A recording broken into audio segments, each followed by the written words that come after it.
Hello student. तो आज हम लोग फर्स्ट चैप्टर को एक क्विक रिवीजन देने वाले हैं। जल्दी से जो भी चीज़ हम लोग पढ़े हैं उसको एक जल्दी से रिवाइज कर लेंगे कम से कम समय में, ताकि हमारा टाइम बच जाए। तो एक वन शॉट जैसे होता है उस तरह से ये अभी तो रिकॉर्डेड ही है, रिकॉर्डेड चलेगा और इसी चीज़ को फिर वीडियो फॉर्मेट में अपलोड किया जाएगा। उसके बाद आप इसको कभी भी जब भी रिवीजन करने का टाइम मिले इसको रिवीजन करना होगा, ठीक है। तो हम लोग स्टार्ट करते हैं halo alkane hello Erin, that is chapter number first हमारा ऑर्गेनिक केमिस्ट्री का। ओके, तो सबसे पहले हेलो एल्केन और हेलो एरिन होता क्या है ये चीज़ हम समझेंगे कि हेलो एल्केन क्या था। तो हेलो एल्केन था कोई भी हाइड्रोकार्बन हम लेते थे, जैसे CH3 CH2 CH2 and CH3, ठीक है। कोई भी हाइड्रोकार्बन हम लिखते थे, इसमें से हम एक हाइड्रोजन को रिमूव करते थे, एक हाइड्रोजन को रिमूव करते थे और इसके जगह पे हेलोजन को ऐड करवाते थे। एक हाइड्रोजन को अगर रिमूव किए, एक हेलोजन को ऐड करवाए, दैट इज जो हमारा प्रोडक्ट मिलता था उसको हम बोलते थे हेलो एल्केन, ठीक है। और इसी जैसे हम हेलो एल्केन समझे थे उसी तरह हम हेलो एरिन समझते थे। हेलो एरिन का मतलब होता है हमारा cyclic compound. Cyclic hello Erin जब भी होगा तो हमारा 2 से 3 चीज फुलफिल होना चाहिए। पहला चीज होता है कि वो एरोमेटिक होना चाहिए। एरोमेटिक क्यों होगा? क्योंकि एरोमेटिक का भी कंडीशन होती है। एरोमेटिक होता है वो चीज प्लेनर होगा और वो फ्लोरीन प्लस 2 पाई इलेक्ट्रॉन को फॉलो करेगा, ठीक है। जैसे कि हमारा बेंजीन है, बेंजीन है ना, तब बेंजीन में यहाँ पे 6 पाई इलेक्ट्रॉन होते हैं। तो 6 पाई इलेक्ट्रॉन होते हैं जिसके कारण ये फ्लोरीन प्लस 2 पाई इलेक्ट्रॉन को फॉलो करते हैं और ये एक प्लेनर है। तो प्लेनर है तो इसको हम बोल सकते हैं एरोमेटिक। और इस एरोमेटिक में अगर हम किसी भी तरह से हेलोजन को ऐड करवाते हैं दैट इज हमारा हेलो एरिन। तो अगर हम यहाँ पे एक्स ऐड कराते हैं, जहाँ पे एक्स हमारा कुछ भी हो सकता है हेलोजन में, एक्स हमारा होगा फ्लोरीन, क्लोरीन, ब्रोमीन और आयोडीन। ओके, अब नेक्स्ट चलते हैं आगे। आगे हमारा ये था कि क्लासिफिकेशन। क्लासिफिकेशन का मतलब होता है वर्गीकरण, कि हम हेलो एल्केन हेलो एरिन को क्लासिफाइड कैसे करते हैं, ठीक है। तो क्लासिफिकेशन में पहला था on the basis of number of halogen atom. तो नंबर ऑफ हेलोजन एटम पे हम सबसे पहले क्लासिफाइड किए थे, उसके बाद हम किए थे on the basis of degree, and third one is the on the basis of hybridisation, ठीक है। तो हाइब्रिडाइजेशन पे किए थे तीसरा, दूसरा था नंबर ऑफ डिग्री पे, और पहला था number of halogen atom. Okay, तो हम लोग देखे थे कि सबसे पहले कि अगर ऑन द बेसिस ऑफ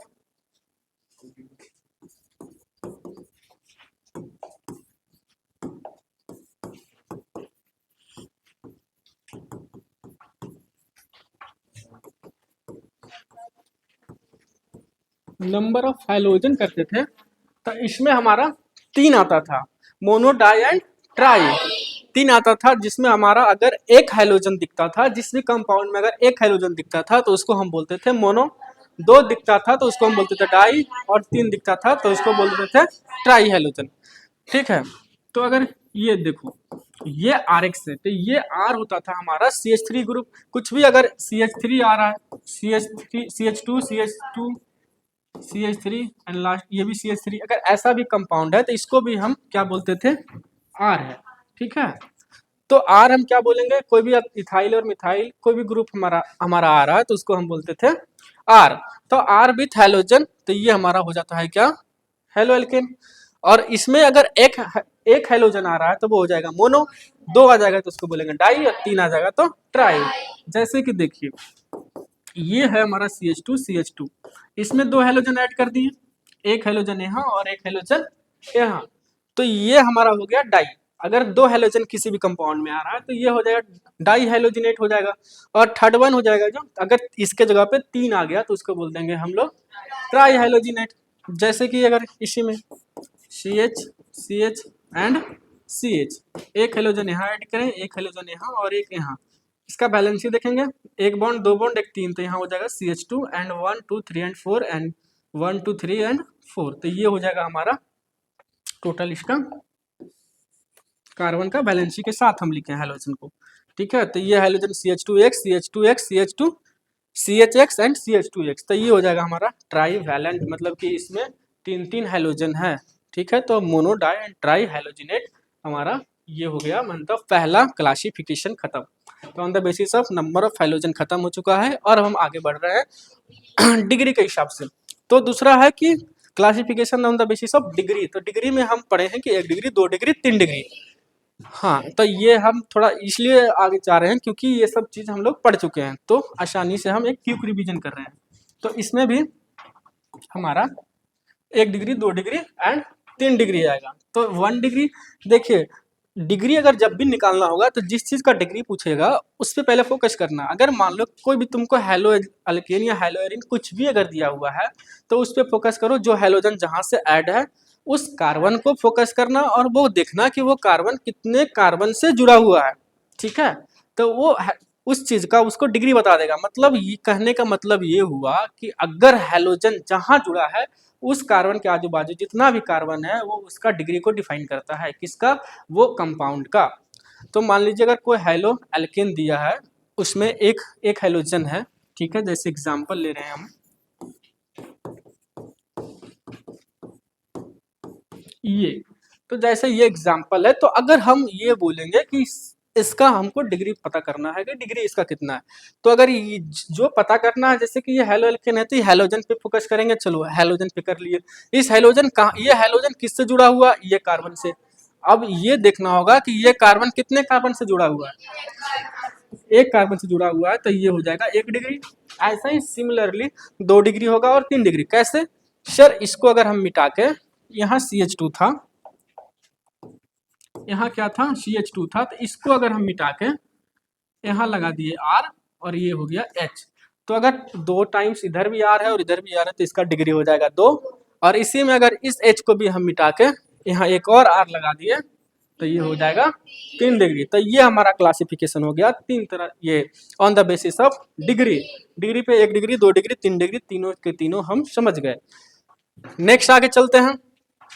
तीसरा क्लासिफिकेशन है ऑन द हाइब्रिडाइजेशन। ठीक है, चलो हमारे स्लाइड में भी होगा। चलो यहाँ रहा sp3 और sp2। sp3 में आता है एलाइलिक एंड बेंजलिक, एंड sp2 में हमारा आता था क्या? विनाइल और एराइल आता था, है ना, जो कि आगे का स्लाइड में होगा। कहाँ है? एक सेकेंड, यहाँ वेनिलिक एंड एराइल, ये हमारा sp2 का था। तो पहले हम sp3 का देख लेते हैं। ठीक है, सबसे पहले हम sp3 का देखते हैं। ये है एलिलिक, एलिलिक हो जाएगा, और दूसरा बेंजलिक था। एलिलिक कहने का मतलब ऐसे हाइड्रोकार्बन होगा जो कि हाइड्रोजन जिस कार्बन से जुड़ा होगा वो carbon further double bond carbon से अटैच होगा। जहां हाइड्रोजन रहेगा वो कार्बन डबल बॉन्ड नहीं बनाएगा, लेकिन जो कार्बन हाइड्रोजन से अटैच होगा उससे जो भी आगे का कार्बन होगा वो डबल बॉन्ड बनाएगा। दैट इज द एलिलिक, वो हो जाएगा हमारा एलिलिक। जैसे कि एग्जाम्पल का बात करें तो हम ऐसा लिख सकते हैं CH2 डबल बॉन्ड CH और यहाँ लगाओ सिंगल बॉन्ड, और ये हो गया हमारा हेलोजन। 2 1 3 1 4, 2 3 1 4, सही है ना। चलो, तो ये हमारा हो गया। जैसे इसको हम बोल देंगे एलिलिक। एलिलिक क्या समझाए? जो हेलोजन जिस कार्बन से लगा हुआ है फर्दर जो कार्बन होगा उसके आगे वाला कार्बन, जो कार्बन वो दो डबल बॉन्ड बनाएगा। ठीक है, तो इसके साथ जो कार्बन है ये डबल बॉन्ड यहाँ बना रहा है। ये कार्बन डबल बॉन्ड नहीं, यहाँ पे अगर इस कार्बन को अगर हम डबल बॉन्ड बना देंगे तो ये हो जाएगा sp2 कार्बन। बट हम पढ़ रहे हैं किसमें? sp3 कार्बन में ना। तो ये भी ध्यान में रखना होगा कि ये कार्बन हमारा sp3 कार्बन होना चाहिए। तो sp3 क्योंकि क्लासिफिकेशन ही हमारा sp3 का है, तो इसमें एलिलिक और बेंजलिक आता है। तो एलिलिक का पहला है कि हमारा ये जो होगा सिंगल, ये क्या बोलते हैं, सिंगल बॉन्डेड होगा और हमारा sp3 कार्बन होगा। बट जो आगे का कार्बन होगा वो डबल बॉन्ड होना जरूरी है। ठीक है, नेक्स्ट वन, इसी में एक आ जाएगा बेंजलिक। एलिलिक हो गया, अब बेंजलिक हो गया। ठीक है, तो बेंजलिक में डायरेक्टली बेंजीन को ऐड जोड़ के हम अगर हेलोजन ऐड करते हैं तो वो हमारा गलत हो जाएगा। बेंजीन बनाएंगे, उसके बाद sp3 कार्बन, क्योंकि हम sp3 में ही पढ़ रहे हैं ना, sp3 में ही हम क्लासिफिकेशन पढ़ रहे हैं, तो बेंजीन बनाएंगे। ठीक है, बेंजीन बनाएंगे। ये रहा हमारा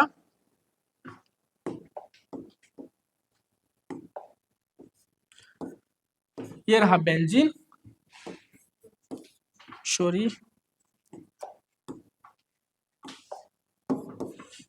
ये हेलोजन को हमने ऐड करवाया, ये हेलोजन को ऐड करवाया, ये वाला कार्बन डबल बॉन्ड नहीं बना रहा है, बट इससे जो आगे का कार्बन, ये वाला कार्बन है जो हमारा डबल बॉन्ड बना रहा है, तो ये हो गया हमारा बेंजिलिक।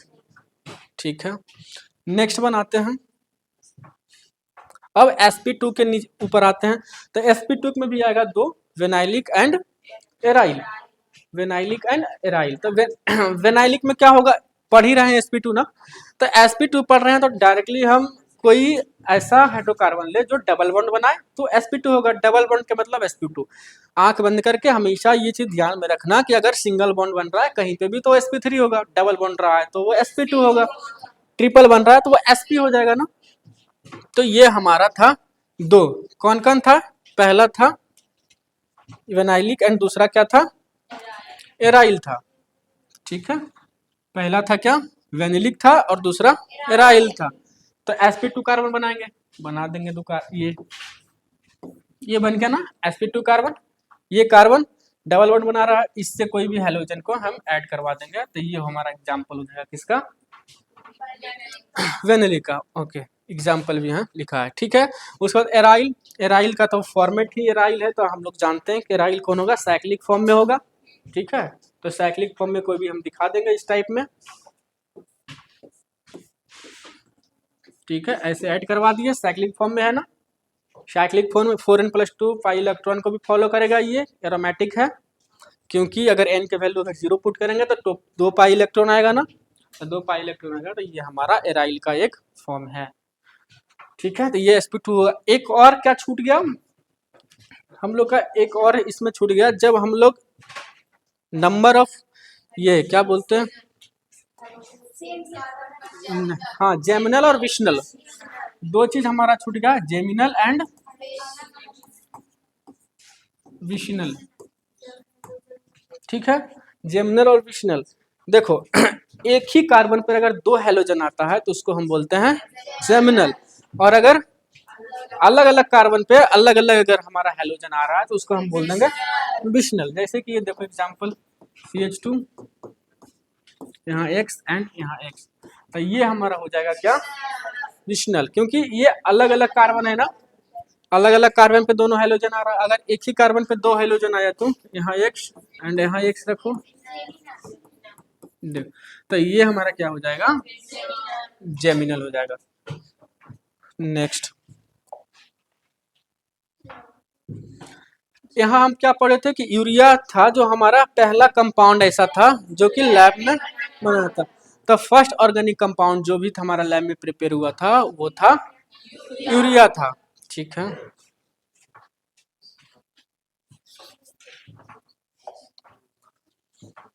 ये जेमिनल विशनल आगे भी है हमारा। नेक्स्ट,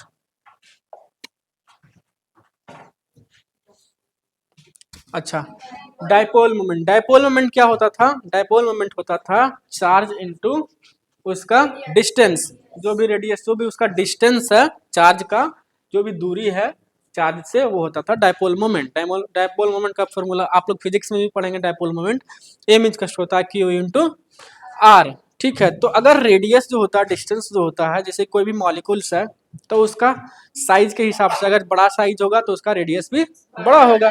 जैसे फ्लोरीन छोटा होता है, फिर क्लोरीन, उसके बाद ब्रोमीन, उसके बाद आयोडीन, तो उसके हिसाब से तो रेडियस बढ़ता जाएगा ना, नीचे जाएंगे तो रेडियस बढ़ते जाएगा, नीचे जाएंगे तो रेडियस अगर बढ़ता जाएगा तो इसका मतलब क्या होगा, उस हिसाब से तो हम ये सोच सकते हैं कि डायपोल मोमेंट हमारा क्या होगा, बढ़ जाएगा। लेकिन बस रेडियस ही नहीं देखना है हमको, उसका चार्ज भी देखना पड़ता है क्यू।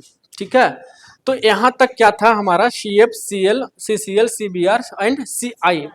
तो इस वाले केस में फ्लोरीन और क्लोरीन वाले केस में रेडियस फ्लोरीन और क्लोरीन में इतना ज्यादा डिफरेंस है कि चार्ज अगर घट भी रहा है तो कोई दिक्कत वाला बात नहीं है। ठीक है, इतना ज्यादा डिफरेंस है, रेडियस इतना ज्यादा बढ़ जाता है कि चार्ज उस हिसाब से ना भी घटता, उस रेट से अगर ना भी घटता है, मान के चलो कि रेडियस यहाँ बढ़ा 3 यूनिट और यहाँ चार्ज 2 यूनिट घटा, एक एग्जाम्पल दे रहे हैं, तो उस हिसाब से हमारा रेडियस इतना ज्यादा बढ़ जाता है कि चार्ज उस हिसाब से ना भी घटे, फिर भी हमारा क्या होगा, यहाँ से यहाँ आएंगे तो डायपोल मोमेंट बढ़ेगा या फिर घटेगा?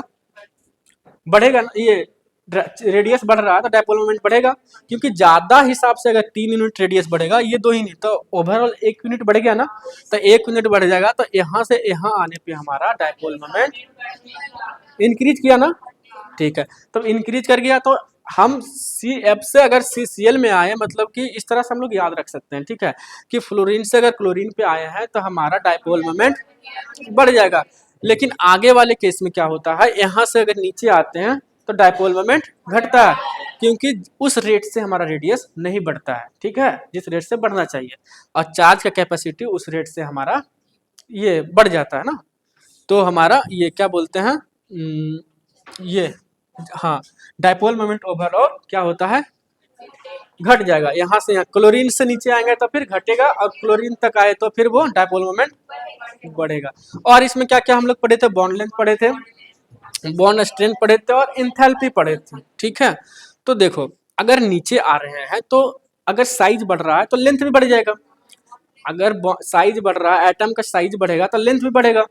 तो साइज जैसे ही फ्लोरीन से क्लोरीन आया, ब्रोमीन आया, आयोडीन आया, तो बॉन्ड लेंथ तो बढ़ेगा ही बढ़ेगा, क्योंकि उसका साइज ही बढ़ गया, तो बॉन्ड लेंथ बढ़ जाएगा। और उसके अलावे बॉन्ड स्ट्रेंथ, अगर लेंथ का, ये बॉन्ड का अगर लेंथ बड़ा हो रहा है, कि बॉन्ड लेंथ अगर इंक्रीज कर रहा है, तो वो उसको तोड़ने में आसानी होगा, यानी उसका स्ट्रेंथ कम होगा, तो उसका स्ट्रेंथ क्या होगा, नीचे जाने से घट जाएगा, क्योंकि वो जल्दी टूट जाएगा ना, ब्रेक हो जाएगा। क्योंकि अगर कोई चीज़ बॉन्ड ज़्यादा लंबा है तो उसको तोड़ने में आसानी होता है, कोई चीज़ अगर छोटा है उसको तोड़ने में प्रॉब्लम होता है, हार्ड होता है, तो उसका स्ट्रेंथ कम हो जाएगा, ठीक है।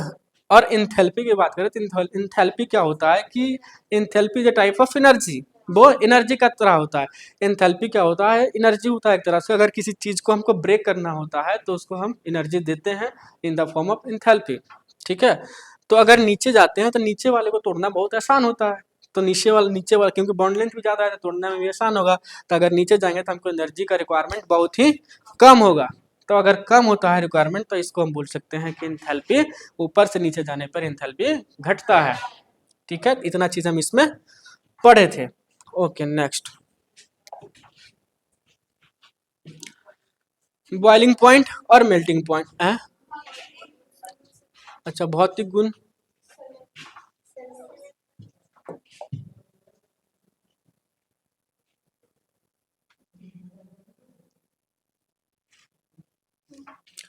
भौतिक गुण देख लेते हैं। हाइड्रोजन फैमिली सामान्यतः कमरे के तापमान पर गैस के रूप में होते हैं और या रंगहीन होते हैं। मतलब कि अगर हम रूम टेम्परेचर की बात करें तो हमारा जो भी हाइड्रोजन होता है, हाइड्रोजन फैमिली मतलब हाइड्रोजन जो भी एटम होते हैं, सब के सब रूम टेम्परेचर पर क्या होता है, रंगहीन होते हैं। गैस के फॉर्म में होगा और कलर लेस होगा, मतलब उसमें कलर नहीं होगा, वो रंगहीन होगा, और वो फॉर्म ये एग्जिस्ट करेगा in the form of gas, मतलब गैस के फॉर्म में वो एग्जिस्ट करता है, ठीक है। जब यह लिक्विड या सॉलिड के रूप में हो तब यह रंगीन, मतलब जैसे ही ये मान के चलो अगर गैस में है तो उसको अगर कंडेंस कर दिया जाए, उसको ठंडा कर दिया जाए, तब वो लिक्विड में चेंज हो जाएगा और दूसरा सॉलिड में चेंज होगा। तो जैसे ही इसको कंडेंस के फॉर्म में करेंगे, उसको जमाने की कोशिश करेंगे, तो ये इसमें कलर आ जाता है, बोला है कि ये रंगीन हो जाता है। नेक्स्ट, जब हेलोजन में सी कार्बन की संख्या बढ़ाते हैं तो घनत्व भी बढ़ता है, और जब आयतन बढ़ता है तो घनत्व घटता है। सिंपल सा डेफिनेशन है, density is to mass by volume. तो अगर सी का वैल्यू अगर हम बढ़ाएंगे, सी अगर ज़्यादा बढ़ाएंगे तो मतलब मास बढ़ेगा, तो मास बढ़ेगा तो हमारा डेंसिटी तो बढ़ेगा ही बढ़ेगा। तो वही एक लाइन में लिखा हुआ है कि जब हेलोजन में कार्बन की संख्या बढ़ाते हैं तो उसमें क्या होता है, उसका घनत्व जो होता है, डेंसिटी जो होता है वो बढ़ता है, और जब आयतन बढ़ता है तो घनत्व घटता है। सिंपल सा फार्मूला होता है डेंसिटी का, मास बाई वॉल्यूम, वॉल्यूम होता है आयतन और मास होता है हमारा उसका द्रव्यमान, ठीक है। तो द्रव्यमान अगर बढ़ाएंगे तो डेंसिटी बढ़ेगा, और आयतन अगर बढ़ाएंगे तो डेंसिटी घटेगा। नेक्स्ट क्या था, जब कार्बन की सीधी श्रृंखला हो तब गलनांक और क्वथनांक बढ़ता है। अगर सीधा सीधा होता है तो गलनांक और क्वथनांक उसका ज़्यादा होता है। वही अगर ब्रांचिंग में हम ला देते हैं तो वो जल्दी ही बॉयल हो जाए। अगर किसी चीज़ अगर को इसको अगर ब्रांचिंग में लिखेंगे, अगर ये स्ट्रेट चेन में है, स्ट्रेट चेन को अगर हम ब्रांच में लेके आएंगे तो जल्दी बॉयल हो जाएगा, जल्दी मेल्ट कर जाएगा, तो उसका बॉइलिंग पॉइंट और मेल्टिंग पॉइंट कम हो जाएगा। लेकिन अगर वो सीधा रहे, सीधी श्रृंखला में हो, यानी कि स्ट्रेट चेन में रहे, तो वो उसका गलनांक और क्वथनांक ज़्यादा होगा ब्रांचिंग से, ठीक है। तो यहाँ तक हम लोग पढ़े थे। नेक्स्ट पॉइंट सेम ही है, जब कार्बन ब्रांच के रूप में हो तब गलनांक और क्वथनांक घटता है। नेक्स्ट, अब इसका देख लेते हैं, ये हमारा हेलोएरिन है एक तरह से। तो ऑर्थो पैरा मेटा सबसे ज्यादा किसका होगा, बॉइलिंग पॉइंट और मेल्टिंग पॉइंट, ठीक है। तो ऑर्थो पैरा मेटा में सबसे ज्यादा पैरा का होगा, उसके बाद ऑर्थो का होगा फिर मेटा का होगा। ये स्टेबिलिटी ऑर्डर भी होता है, पैरा, ऑर्थो और मेटा। हम आगे ये सब पढ़ चुके हैं, इसलिए अब तो हमको ये याद भी ना करें तो भी हमारा काम हो जाए। पहले हम इस चीज को याद रखे थे पी ओम के हिसाब से। अब हमको ये पता है कि पैरा का सबसे ज्यादा होता है, उसके बाद ऑर्थो का होता है, इसलिए अब मेटा का होता है। वहाँ पे हमको ये चीज़ नहीं पता था जब स्टार्टिंग में पढ़ रहे थे, इसलिए हम लोग ट्रिक से याद रख लिए थे पी ओम, ठीक है। ये था हमारा बॉइलिंग पॉइंट। मेल्टिंग पॉइंट में बस ये दोनों को फ्लिप कर देना, मेटा हमेशा पीछे ही रहेगा, बस पीओएम जो था हम कर देंगे ओपीएम, सबसे ज्यादा ऑर्थो को, ऑर्थो का, उसके बाद पैरा का, उसके बाद मेटा का। Okay, next. ये सब सवाल था जो कि हम लोग कर चुके हैं सवाल। अगर किसी को सवाल करना हो तो स्क्रीनशॉट ले लीजिएगा। नेक्स्ट,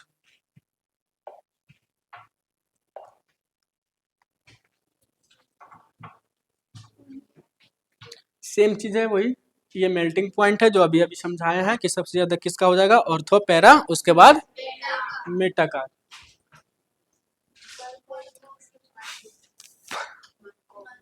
ठीक है, इसमें रिएक्शन है नाभिक रागी प्रतिस्थापन अभिक्रिया। उससे पहले हमको पढ़ना है मार्कोवनिकॉफ रूल और एंटी मार्कोवनिकॉफ रूल। दो रूल होते हैं, मार्कोवनिक रूल और एंटी मार्कोवनिक रूल। क्या होता है इसमें कि अगर अगर हम हेलो एल्केन बनाते हैं या फिर हेलो एरिन बनाते हैं, कुछ भी हेलो एल्केन बना रहे हैं, तो हम दो तरह से उसमें हेलोजन को ऐड करते हैं। मार्कोवनिक रूल से ऐड करेंगे और एंटी मार्कोवनिक से रूट करेंगे। तो उसमें क्या होगा, जैसे कि डबल बॉन्ड अल्कीन से करेंगे तो डबल बॉन्ड लेंगे, डबल बॉन्ड को ब्रेक करेंगे, एक जगह पे हेलोजन को ऐड करेंगे, दूसरा जगह पे हाइड्रोजन को ऐड करेंगे, ठीक है।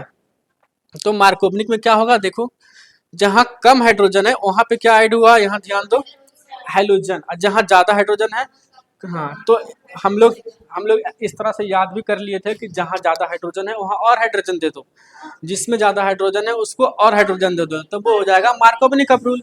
और जहां कम हाइड्रोजन है तो फिर हमको उसको हैलोजन देना ही पड़ेगा, तो हैलोजन उसको देना पड़ेगा, तो वो हो जाएगा हमारा मार्कोवनिक रूल से। और अगर इसका उल्टा करते हैं, जहां कम हाइड्रोजन है उसको हाइड्रोजन देते हैं, तो वो एंटी मार्कोवनिक रूल हो जाएगा, ठीक है। तो मार्कोवनिक रूल और एंटी मार्कोवनिक रूल हम लोग समझ लिए थे, ठीक है। उसके बाद है नाभिक रागी प्रतिस्थापन अभिक्रिया। इसका मतलब होता है न्यूक्लियोफिलिक सब्स्टिट्यूशन रिएक्शन, ठीक है। इसमें क्या होगा, मतलब कि ये न्यूक्लियोफाइल होता है हमारा, न्यूक्लियोफाइल होता है जैसे कि OH माइनस। तो OH माइनस वो न्यूक्लियोफाइल होता है जिसमें माइनस चार्ज आता है, तो माइनस चार्ज होता है OH माइनस, वो प्लस वाला को ढूंढेगा, जहाँ पे इलेक्ट्रॉन डेंसिटी कम होगा वहाँ पे जाके OH माइनस हमारा अटैक करेगा और उससे बॉन्ड बनाता है।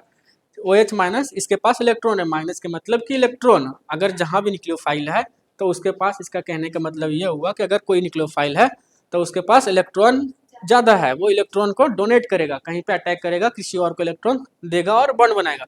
तो OH माइनस कहाँ, जहाँ इलेक्ट्रॉन डेफिशिएंट रहेगा वहाँ पे जाके बॉन्ड बनाएगा, ठीक है, वहाँ पे इलेक्ट्रॉन जाके डोनेट करेगा, तो वो होता है हमारा न्यूक्लियोफाइल।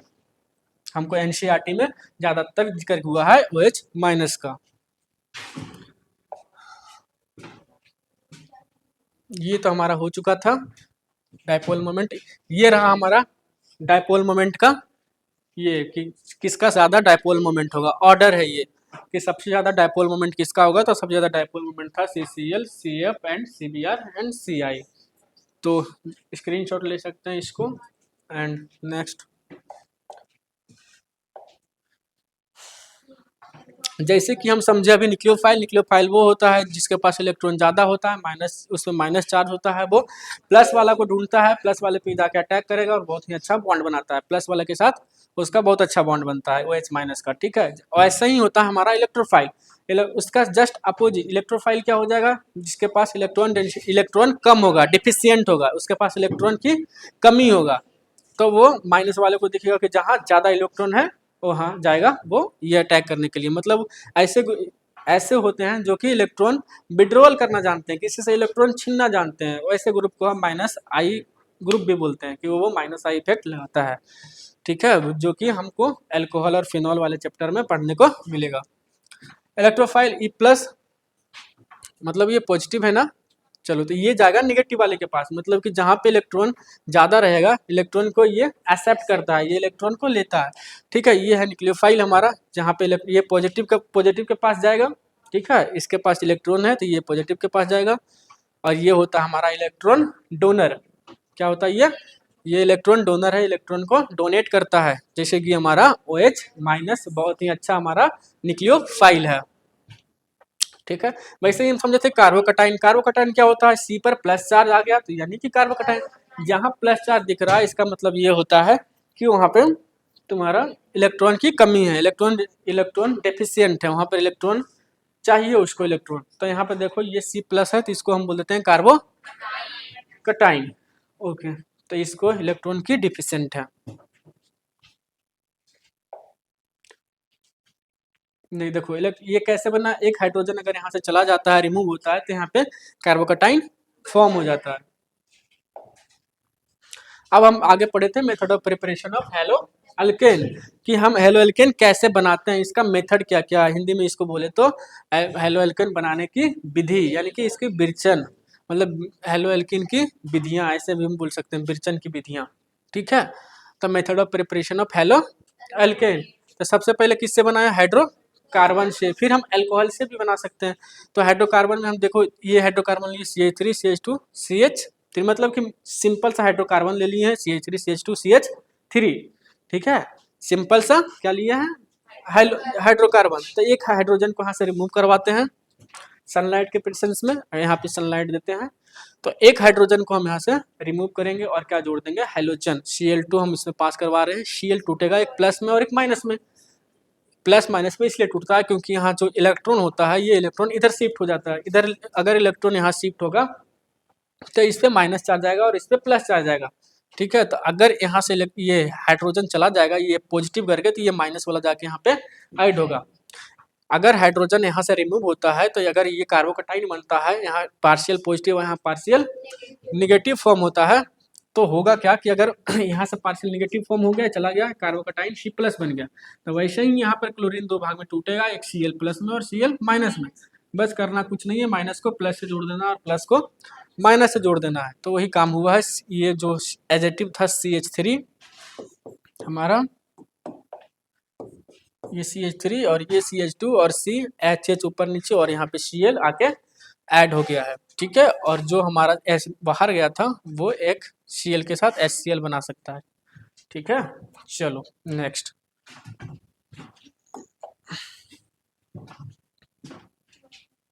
सेम चीज है वही,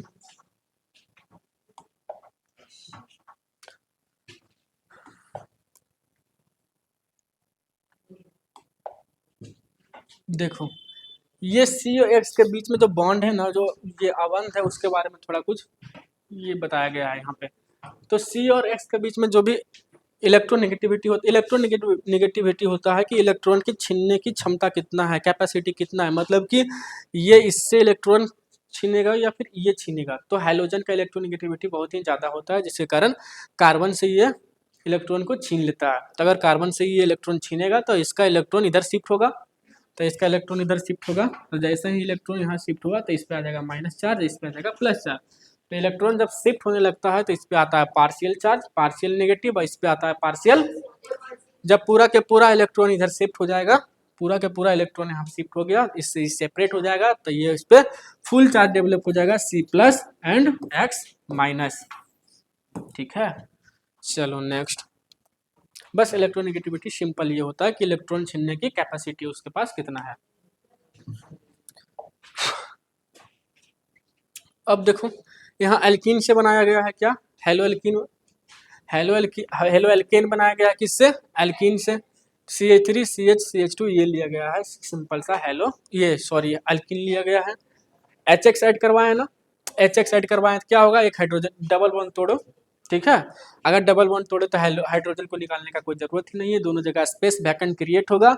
अगर वैकेंट क्रिएट होता है तो एक जगह हाइड्रोजन और दूसरा जगह हाइड्रोजन को हम आसानी से जोड़ सकते हैं। ठीक है, तो यहाँ हाइड्रोजन कम था ना, यहाँ हाइड्रोजन कम था तो यहाँ हेलोजन को आ गया, और हाइड्रोजन जहाँ ज़्यादा था वहाँ अगर हाइड्रोजन दिए तो ये वाला रूल कहलाता है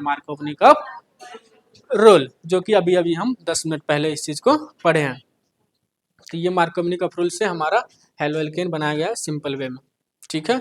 दूसरा है हमारा अल्कोहल से, अगर इसका अपोजिट होता है कि ये जो एक्स था यहाँ ऐड होगा तो उसको बोल देंगे एंटी मार्कोवनिक रूल से, ठीक है। ये क्यों रिवीजन है कि हर चीज को दोबारा से नहीं दिखाया जा सकता, मतलब कि ये बस हाइड्रोजन को यहाँ ला देंगे और इस हाइड्रोजन को यहाँ ला देंगे तो वो हमारा एंटी मार्कोवनिक रूल हो जाएगा। ये है क्या हमारा एल्कोहल। एल्कोहल से भी हम बना सकते हैं क्या हेलो एल्कीन, हेलो एल्कीन हम बना सकते हैं एल्कोहल से। तो एल्कोहल ये ROH HCl के प्रेजेंस में हम रिएक्शन करवाते हैं किसका ZnCl2, ये होता है हमारा ल्यूकास रिएजेंट। सबको याद रखना होगा ल्यूकास रिएजेंट, ये बहुत ही इंपॉर्टेंट है। ल्यूकास रिएजेंट डायरेक्टली पेपर में आता है कि ल्यूकास रिएजेंट होता क्या है, तो हमको बताना HCl प्लस के ZnCl2 ये होता है हमारा ल्यूकास रिएजेंट। तो ल्यूकास रिएजेंट है तो इसमें रिएक्शन क्या होगा, ROH के बॉन्ड के बीच में ब्रेक होगा, क्योंकि हमको लाना है क्या RH। सबसे हम कोई भी चीज अगर बनाते हैं तो हमको ध्यान में ये रखना होता है कि हम बना क्या रहे हैं, हेलो एल्केन। हेलो RH बनाएंगे यानी कि तो RH बनाएंगे तो OH को हमको बाहर रखना होगा और X को हमको ऐड करना पड़ेगा। तो ये OH को हम करेंगे बाहर और X हमको किसी तरह लाएंगे, तो HCl लिए है ना, HCl लाए तो H और Cl के बीच में हम बॉन्ड को ब्रेक करेंगे और Cl को ऐड कर देंगे यहाँ डायरेक्टली। तो ये बन गया RX, X यहाँ पे क्लोरीन दिया गया है तो यहाँ पे क्लोरीन हो जाएगा और जो भी OH यहाँ से गया है H को पकड़ के वाटर बन जाएगा। तो ये था एल्कोहल से मतलब कि हेलो एल्कीन बनाने का मेथड, और ये ध्यान में रखना है कि इसको बोलते हैं ल्यूकास रिएजेंट। नेक्स्ट वन, दूसरा रिएक्शन हमारा था, ये तो सेम था ना ZnCl2 HCl, ये सेम था, ये वाला हो गया हमारा। दूसरा रिएक्शन था हमारा अल्कोहल प्लस SOCl2, ये वाला रिएक्शन बहुत ही इंपॉर्टेंट है, इसलिए इंपॉर्टेंट है क्योंकि यहाँ HCl भी बनता है RCl भी, हमको एक्स्ट्रा में HCl यहाँ मिल ही जाता है और जो ये बाय प्रोडक्ट SO2 था ये खुद से अपने आप रिमूव हो जाता है, इसलिए ये ज़्यादा इंपॉर्टेंट है क्योंकि इसमें कुछ ज़्यादा करना नहीं पड़ता, ये अलग अपने खुद से ही अलग हो जाता है और इसको सेपरेट करने का ज़रूरत नहीं पड़ता, इसलिए ये ज़्यादा इंपॉर्टेंट है। और ये मेथड ऑफ प्रिपरेशन जो भी हेलो एल्कीन है ये सबसे अच्छा मेथड इसको माना जाता है। तो ये ROH SOCl2 से करेगा रिएक्शन, होगा क्या, हमको बनाना है RX, ध्यान में रखना है कि हमको RX बनाना है, RX बनाना है तो OH को करेंगे बाहर, तो OH को यहाँ से रिमूव करेंगे, देखो यहाँ से Cl एक ऐड हो जाएगा इसके साथ तो ये बन जाएगा RCl बन जाएगा, यहाँ बचा क्या, एक क्लोरीन बचा और ये SO बचा, यहाँ से एक हाइड्रोजन इसके साथ लेगा और ये SO2 बन जाएगा और एक हाइड्रोजन इसके साथ HCl बना लेगा, ठीक है। क्योंकि एक हाइड्रोजन यहाँ यूज होगा RCl बनाने में, दूसरा हाइड्रोजन HCl बनाने में यूज होगा HCl, और एक ऑक्सीजन वहाँ बच गया था जो ऑक्सीजन हमारा SO था जो SO2 के साथ बाहर गैस के फॉर्म में निकल लेगा, ठीक है। तो हमारा इस तरह से रिएक्शन भी बैलेंस हो जा रहा है। नेक्स्ट रिएक्शन क्या है, ROH क्या लिया गया है, sodium bromide NaBr sodium bromide लिया गया in the presence of H2SO4, H2SO4 के साथ करवाया गया है क्या रिएक्शन, ठीक है। तो हमको सिंपल करना क्या, हम कर रहे हैं सर, हम ये बना रहे हैं, ये हेलो एल्केन बना रहे हैं यानी कि RX बना रहे हैं, तो सर यहाँ है ना Br, तो Br को हमको किस तरह ऐड करवाना है, तो सर हम इसको और इसको अगर ब्रेक कर दे तो हमारा यहाँ से Br मिल जाएगा और यहाँ से OH को हटा के Br को ऐड कर देंगे तो हमारा काम हो जा रहा है। यहाँ से Br यहाँ ऐड करवाए तो ये बन गया हमारा RBr, ठीक है। उसके बाद हमारा H2SO4 था, यहाँ से एक हाइड्रोजन यहाँ से मिला और ये वाटर रिमूव हो जाएगा OH, और यहाँ से H+ एसिड होता है जो H+ आयन देगा, H+ एसिड रहेगा जो H+ आयन डोनेट करेगा ही करेगा, तो H+ देगा और यहाँ पर OH था तो H+ और OH मिलकर पानी बना लेगा और वो बाहर चला गया, तो RBr और H2O हमारा यहाँ तक का काम हो गया था। और बाकी बचा क्या, जो बच्चा सोडियम बच्चा और HSO4 बच्चा, तो ये बना देगा sodium by sulphate, okay. Next reaction था ROH विथ PX3 यानी कि PCl3 भी हम ले सकते हैं, इसके जगह पे X के जगह पर क्लोरीन लिए तो PCl3 बन जाएगा, ठीक है। तो ये ROH है और 3 टाइम्स ऑफ RX है, ये 3 टाइम्स, ये हमको बनाना क्या है, RX बनाना है। सिंपल हमको ध्यान में रखना है कि हमको बनाना क्या है, RX बनाना है, तो ये चीज़ हमको ध्यान में नहीं भूलना है। तो OH को हम करेंगे रिमूव, हाइड्रोजन को करेंगे ऐड, ठीक है। तो यहाँ पे 3 टाइम्स था तो हाइड्रोजन भी यहाँ पर 3 टाइम्स लिया गया है, बैलेंस कर दिया गया रिएक्शन 3 टाइम्स ऑफ RX, बाकी जो बचा उसको लिख दिए हैं H three times of OH था, तो यहाँ पर हाइड्रोजन भी 3 टाइम्स आ जाएगा, इसलिए H3 हो गया। और फॉस्फोरस तो हमारे पास था ही एक, तो फॉस्फोरस और ऑक्सीजन भी हमारे पास 3 था, तो H3PO3 बन गया था। ठीक है, नेक्स्ट वन क्या था? ROH plus PCl5। ROH plus PCl5 ये बन गया था हमारा क्या? देखो सेम वही करना है, RCl बनाना है, जिससे वहाँ RH बनाए थे, यहाँ भी हम क्या बना देंगे? RCl बनाएंगे। OH जाएगा बाहर, ठीक है, OH यहाँ पे कहीं H है, H है ही नहीं, तो H नहीं है तो इसको छोड़ो। ये एक और यहाँ से Cl लेंगे और HCl बना देंगे, तो एक Cl यूज होगा RCl बनाने में, दूसरा Cl होगा HCl बनाने में यूज होगा, और जो 3 बचेगा जो बना देगा POCl3, तो ये बन जाएगा हमारा POCl3। इसका नाम क्या था? बताए थे ना इसका नाम? Phosphorus oxy. जो हमारा प्रोडक्ट बन जाएगा ये है फॉस्फोरस ऑक्सीक्लोराइड। ठीक है, नेक्स्ट अगला रिएक्शन है हमारा फ्रिंकलस्टीन रिएक्शन। 2 रिएक्शन आता है, दोनों एक जैसा रिएक्शन होता है, फ्रिंकलस्टीन और स्वार्ट्ज रिएक्शन। तो फ्रिंकलस्टीन और स्वार्ट्ज रिएक्शन 2 तरह का रिएक्शन होता है। तो पहला रिएक्शन हमारा है फ्रिंकलस्टीन। फ्रिंकलस्टीन बस सोडियम आयोडाइड लेते हैं, RX के, इसका हेलोजन इसके साथ दे दो और इसका हेलोजन उल्टा पुल्टा हम हेलोजन कर देते हैं, इसका हेलोजन इसके साथ अटैच कर देते हैं, और जो X था जो सोडियम के साथ मारा जाता है, जो कि हमारा कहलाता है फ्रिंकलस्टीन रिएक्शन। स्वार्ट्ज रिएक्शन में क्या था? बस यहाँ सोडियम लिए थे ना, वहाँ फ्लोराइड आ जाएगा। अच्छा, क्लोरोफॉर्म भी हम लोग पढ़े थे ना, CH2F2 पढ़े थे, CH2F2, वहाँ क्लोरोफॉर्म जब हम लोग पढ़ रहे थे क्लोरोफ्लोरोकार्बन, तो वहाँ पे बोला गया था कि स्वार्ट्ज रिएक्शन का हम यूज करते हैं क्या बनाने में? हाँ, फेरॉन बनाने में, तो उसका यूज करते हैं हम, स्वार्ट्ज प्रोसेस को हम फॉलो करते हैं। तो स्वार्ट्ज रिएक्शन RX प्लस, तो यहाँ से भी हम ध्यान रख सकते हैं कि स्वार्ट्ज रिएक्शन में हमारा फ्लोराइड आता था। ठीक है, तो AgF हमारा फ्लोराइड हो गया, मतलब सिल्वर फ्लोराइड ये है, और ये हमारा हेलोजन है, एल्केन है RX, सिल्वर फ्लोराइड के साथ रिएक्शन कर रहा है और बना रहा है RF एंड AgX बना ले रहा है। तो बस वही किए हैं, बस इसका हेलोजन इसके साथ ऐड कर दिए हैं, उल्टा पुल्टा हो गया। ठीक है, नेक्स्ट वन, ये कंपाउंड होता है एनिलीन, इसका नाम है एनिलीन। बेंजीन के ऊपर NH2 आ रहा है तो इसका नाम है एनिलीन, और बेंजीन के नाम अगर CH3 आ रहा है तो इसका नाम है टॉलिन। ऐसे ही एक और होता है क्यूमीन। क्या होता है? ऐसे ही एक होता है क्यूमीन, यहाँ CH3 एंड यहाँ CH3 और यहाँ H, तो इसको, इसका नाम है क्यूमीन। ठीक है, इसका नाम हो जाएगा क्यूमीन। एनिलीन, ये हो गया टॉलिन, और ये हो गया क्यूमीन। तो ये 3 तरह का एक जैसा कंपाउंड देखने को मिलता है। अगर NH2 ग्रुप बेंजीन के ऊपर आ गया तो एनिलीन, और CH3 आ गया तो टॉलिन, एंड लास्ट वन अगर CH3 आ गया तो इसको हम बोल देंगे क्यूमीन। हाँ, एक और अगर कंपाउंड बोले तो ये फिनॉल होता है। अगर बस OH आ गया तो इसको बोलते हैं अपन फिनॉल। चलो नेक्स्ट, ये NH2 है। सैंड मेयर रिएक्शन यहाँ से हमारा चालू होता है। तो सैंड मेयर रिएक्शन में सबसे पहले हम करते हैं कि यहाँ है, अगर ये एनिलीन जो है, एनिलीन को हम NaNO2 के साथ रिएक्शन करवाते हैं with the presence of HCl, और 273 से 278 केल्विन लेते हैं, या फिर इसको बोलेंगे 0 से 5 डिग्री सेल्सियस, क्योंकि 0 डिग्री सेल्सियस इक्वल टू होता है 273 केल्विन। ठीक है, तो 0 से 5 डिग्री सेल्सियस भी हम इसको बोल सकते हैं। NaNO2 को हम पास करवाते हैं किसमें? एनिलीन में। तो हमारा बनता है क्या? N2 प्लस और Cl माइनस, N2 प्लस और ये Cl माइनस बनता है।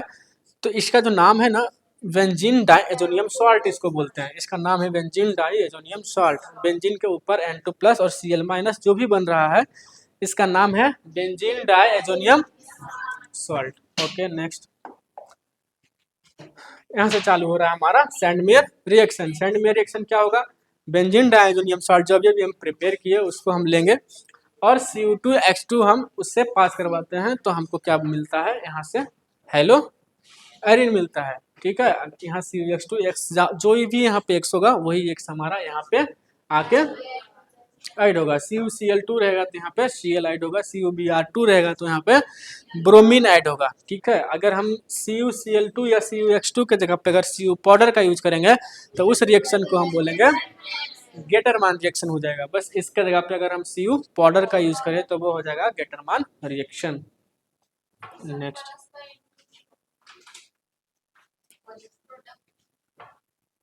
प्लस में, अच्छा प्लस में हमारा N2 यहाँ मिल जाता है। चलो, प्लस में हमारा नाइट्रोजन गैस यहाँ पे मिलता है। नेक्स्ट, गेटरमान रिएक्शन अभी अभी बताया कि अगर Cu पाउडर का अगर हम यूज करते हैं विथ HBr या फिर Br2 तो प्रोडक्ट सेम वैसे ही मिलेगा, Br ऐड होगा और जाके N2 मिलेगा। बस यहाँ पे पाउडर है तो वो रिएक्शन को हम बोलते हैं गेटरमान रिएक्शन।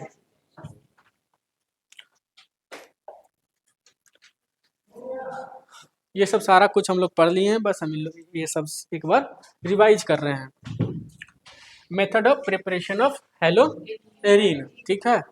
तो method of preparation of haloarene मतलब हेलोएरीन, अब जैसे हेलोएल्केन हो गया, बन गया। अब हेलोएरीन को हम कैसे बनाएंगे इसका मेथड हम देख लेते हैं कि हेलोएरीन कैसे बनता है। ठीक है, तो हेलोएरीन कैसे बनेगा, बेंजीन है तो बेंजीन के ऊपर अगर मतलब कि अगर कोई अटैक करता है इसका मतलब इलेक्ट्रोफाइल करेगा अटैक, न्यूक्लियोफाइल तो कर ही नहीं सकता ना।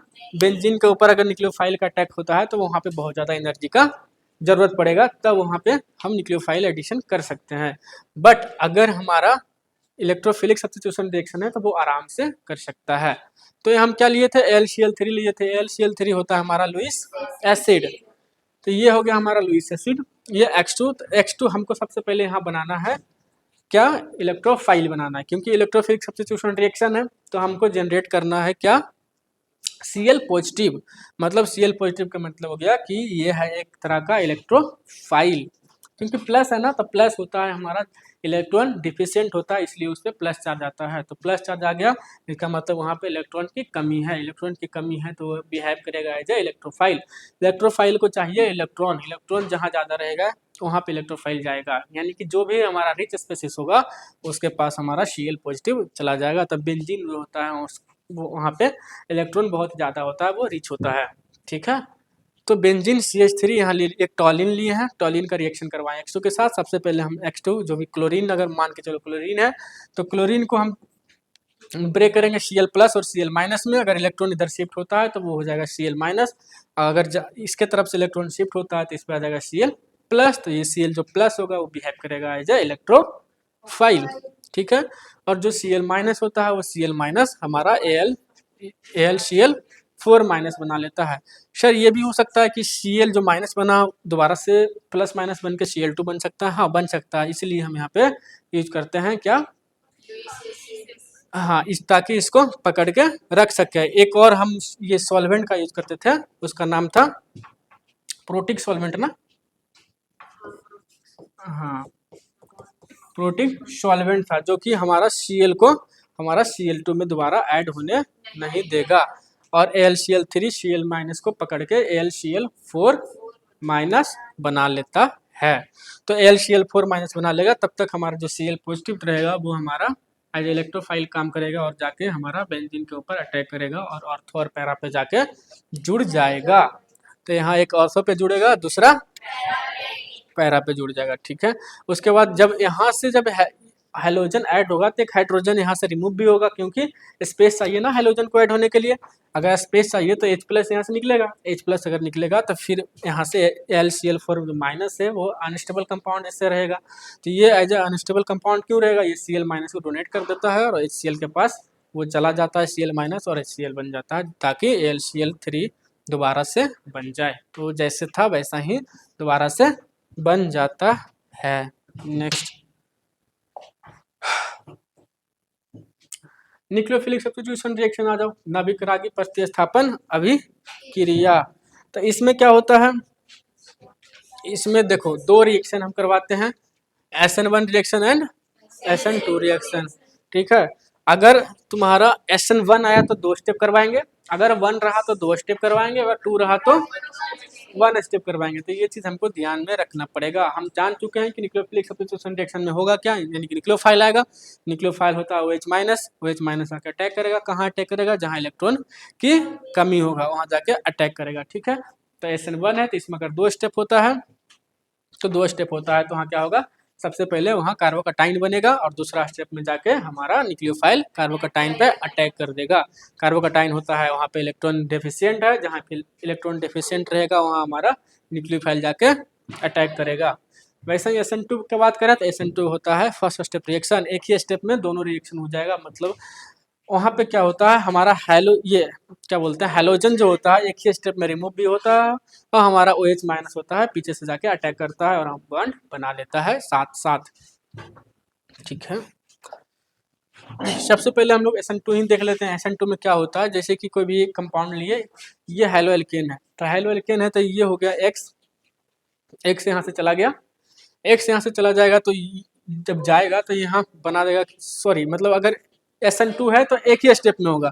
तो जब ये यहाँ से OH माइनस आता है तो यहाँ हैलोजन इसको दिखता है, हैलोजन दिखता है तो हैलोजन बोलता है कि मेरे पास भी, हम भी इलेक्ट्रोनेगेटिव हैं, मतलब तुम्हारे जैसा हम भी, मतलब कि वैसा ही प्रॉपर्टी रखते हैं, मेरे पास भी नेगेटिव जैसा ही प्रभाव है, तो हम तुमको यहाँ आने नहीं देंगे, नहीं आने देंगे। ये आ जाएगा तो इसको रिपेल कर देगा, इसको रिपल्शन मिलता है, ये धक्का दे देता है। तो जब धक्का दे देता है तो OH माइनस क्या होगा, पीछे से जाएगा, पीछे से जाएगा तो यहाँ जाके वो अटैक करेगा, पीछे से अटैक करेगा। तो जैसे जैसे ये बॉन्ड बनता है OH माइनस इसके साथ, वैसे ही X यहाँ से रिमूव हो जाएगा। तो जैसे ये बॉन्ड बनाएगा इसके साथ, वैसे ही हाइड्रोजन यहाँ से रिमूव हो जाएगा, हाइड्रोजन यहाँ से चला जाता है। जब ये पूरा तरह से जुड़ जाएगा, हाइड्रोजन पूरी तरह से यहाँ से चला जाएगा, तो हमारा ये बन जाएगा R और ये OH और यहाँ CH3, मतलब तीन CH3 है ना, 1 2 3, तो ये R ये इसका हम ये क्या थे, रेट ऑफ रिएक्शन क्या था, 1 degree is greater than 2 degree and 3 degree, मतलब सबसे ज़्यादा रेट ऑफ रिएक्शन करने का मतलब ये हुआ कि सबसे जल्दी रिएक्शन किस में होगा, फास्ट रिएक्शन किस में होगा। तो 1 डिग्री में ज़्यादा होगा, 2 डिग्री में कम होगा, 3 डिग्री में सबसे कम होगा। इसका कारण ये है कि अगर 3 डिग्री वाले में OH अगर पीछे से जाता है तो इसको डिफिकल्ट होगा यहाँ ऐड होने में, क्योंकि यहाँ पे रिपल्शन आएगा ना, ये R यहाँ भी तीनों जगह पे R अगर 3 जगह से अटैच है तो इसको अटैच होने में डिफिकल्टी होगा, मुश्किल होगा। जैसे क्राउडिंग होगा ना, ज़्यादा भीड़ जगह पे रहता है तो किसी आदमी को जाने में दिक्कत होता है, प्रॉब्लम होता है। अगर भीड़ भाड़ इलाके में तो वही काम सेम यहाँ हम समझ सकते हैं कि यहाँ आ रहे, यहाँ भी आ रहे, यहाँ भी आ रहे, तो OH को पीछे से जाने में प्रॉब्लम होता है, इसलिए इसका रेट ऑफ रिएक्शन जो होता है वो कम हो जाता है। तो 1 डिग्री सबसे ज़्यादा होगा रेट ऑफ रिएक्शन, 1 डिग्री का, 2 डिग्री का, और उसके बाद 3 डिग्री का। Okay, next one.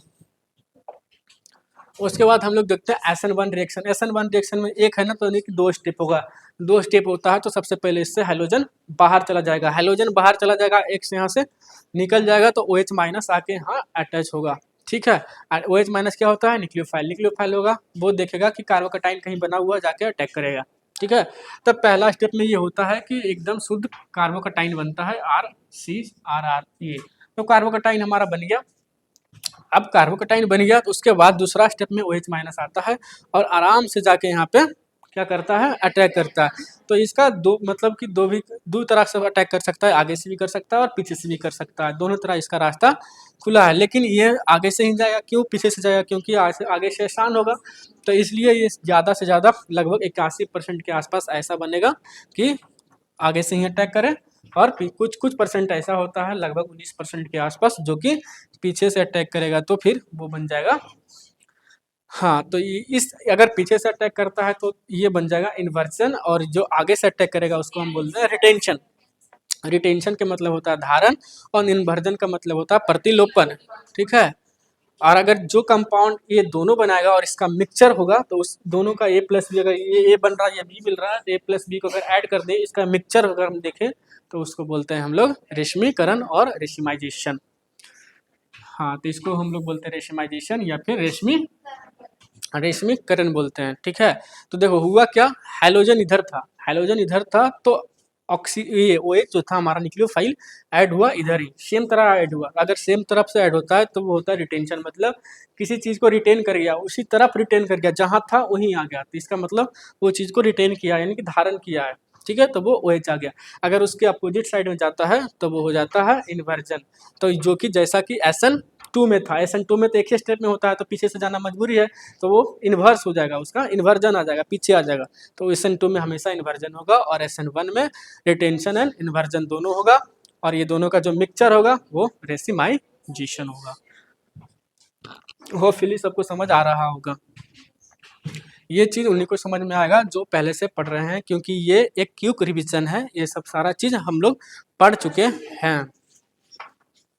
और यहाँ स्टेबिलिटी ऑफ कार्बोकटाइन अगर देखें, सबसे ज़्यादा स्टेबल कौन होगा, क्योंकि R जो होता है हम लोग जानते हैं कि R जो होता है प्लस आई इफेक्ट लगाता है, तो यहाँ कार्बोकटाइन है ना C+, तो कार्बोकटाइन का स्टेबिलिटी बढ़ा देता है अगर प्लस आई इफेक्ट अगर लगा हुआ, तो जितना ज़्यादा प्लस आई इफेक्ट लगा रहेगा उतना ज़्यादा कार्बोकटाइन ज़्यादा स्टेबल होगा। तो यहाँ से प्लस आई आ रहा है, यहाँ से प्लस आई, और यहाँ से प्लस आई आ रहा है, तो इसमें सबसे ज़्यादा मतलब इसका स्टेबिलिटी बढ़ जाएगा। तो अगर कार्बोकटाइन ज़्यादा स्टेबल होगा तो OH- और जल्दी अटैक करेगा, तो रेट ऑफ रिएक्शन 3 डिग्री में ज़्यादा होगा, तब 2 डिग्री होगा, तब फिर 1 डिग्री होगा। ये लिखा हुआ है हमारा रेट ऑफ रिएक्शन, ठीक है। तो SN1 की बात करें तो 3 डिग्री सबसे जल्दी ये फास्ट रिएक्शन होगा, ये 3 डिग्री, उसके बाद 2 डिग्री, उसके बाद 1 डिग्री। लेकिन यही उल्टा था किसमें, SN2 में। SN2 में क्या था, 1 डिग्री। वहाँ इसलिए हो रहा था क्योंकि वहाँ पीछे से रिएक्शन हो रहा था, तो पीछे से वहाँ पे क्राउडिंग था, भीड़ था, तो ज़्यादा भीड़ तो दिक्कत ज़्यादा, इसलिए वहाँ पे कम भीड़ रहेगा, यानी कि 1 डिग्री में जल्दी होगा, उसके बाद 2 डिग्री में, उसके बाद 3 डिग्री में। नेक्स्ट वन, चलो ये सब तो पढ़ चुके हैं, ये सब भी हो चुका।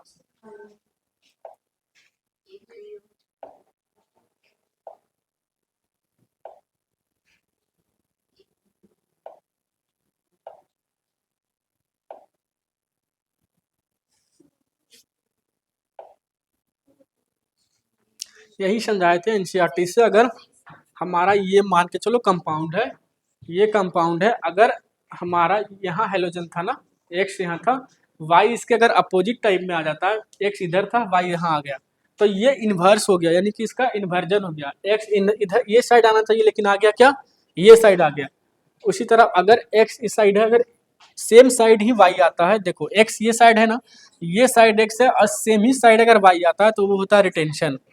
X इधर है लेकिन Y किधर आया, इधर, ये साइड आ गया ना Y, तो Y अगर ये साइड आया तो इसको हम बोल देंगे इन्वर्जन। तो ये हो गया इन्वर्जन, और ये है हमारा रिटेंशन। तो ये मान लो कंपाउंड का है और ये कंपाउंड खा, ये हमारा गिवन कंपाउंड था, ये बीच वाला, ये इससे ये बना और इससे ये बना, मतलब एक Y यहाँ पे पास करवाते हैं X के जगह पे, मान लो कि Y को ये होगा न्यूक्लियोफाइल होगा, ठीक है, तो और X क्या होगा हमारा हैलोजन होगा कोई, हैलोजन को रिमूव करके Y हमारा एज ए न्यूक्लियोफाइल ऐड हुआ है, तो अगर सेम साइड ऐड हुआ है तो उसको बोल देंगे रिटेंशन। देखो ये सेम साइड X और अपोजिट साइड ये साइड, ये साइड था लेकिन अपोजिट साइड में ऐड हो गया, तो उसको बोल देंगे इन्वर्जन। और खाद दोनों को अगर मिला दिया जाएगा तो रेसिमाइजेशन। कायरल कार्बन बताए थे, कायरल कार्बन वो कार्बन होता है जिसका वैलेंसी अलग अलग हो, चारों। हाँ, कार्बन, जो भी कार्बन का अगर पूछा जाए कि ये कार्बन कायरल है या फिर अकायरल कार्बन है, तो कायरल कार्बन वही होता है जिसका चारों वैलेंसी क्या हो, अलग अलग हो, चारों ग्रुप अलग अलग, जैसे C2H5 से, CH3 से, ये H से, और ये हाइड्रोजन से अगर ऐड है ये वाला कार्बन, तो हम इसको बोलेंगे कि ये कार्बन क्या है, कायरल कार्बन है, ठीक है। तो कायरल कार्बन में तो प्रॉब्लम होगा नहीं, क्योंकि ये बस सिंपल से दिखना है कि कार्बन जो होना चाहिए वो 4 अलग अलग वैलेंसी उसका होनी चाहिए।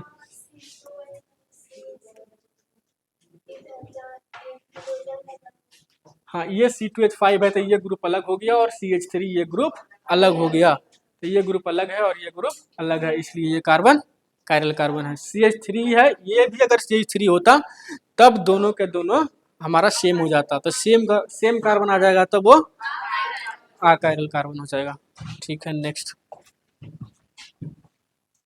जैसे कि यहाँ भी CH2 वही है, CH2CH3 एंड यहाँ पे CH3 है, तो ये बस CH3 है, लेकिन ये क्या है, CH2CH3 है, तो ये वाला ग्रुप अलग हो गया और ये वाला ग्रुप अलग हो गया, तो इसको हम बोल देंगे this carbon is called chiral carbon.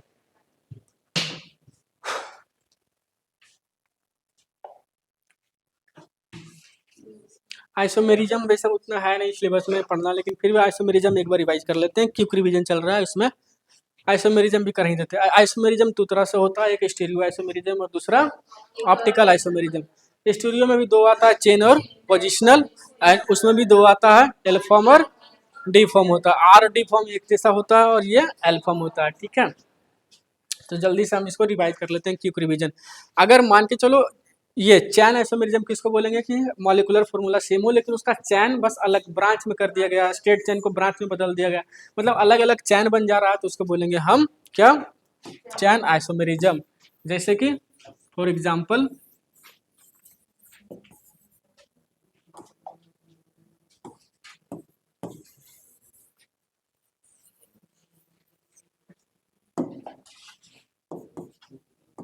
ये चेन है और ये पोजिशनल है।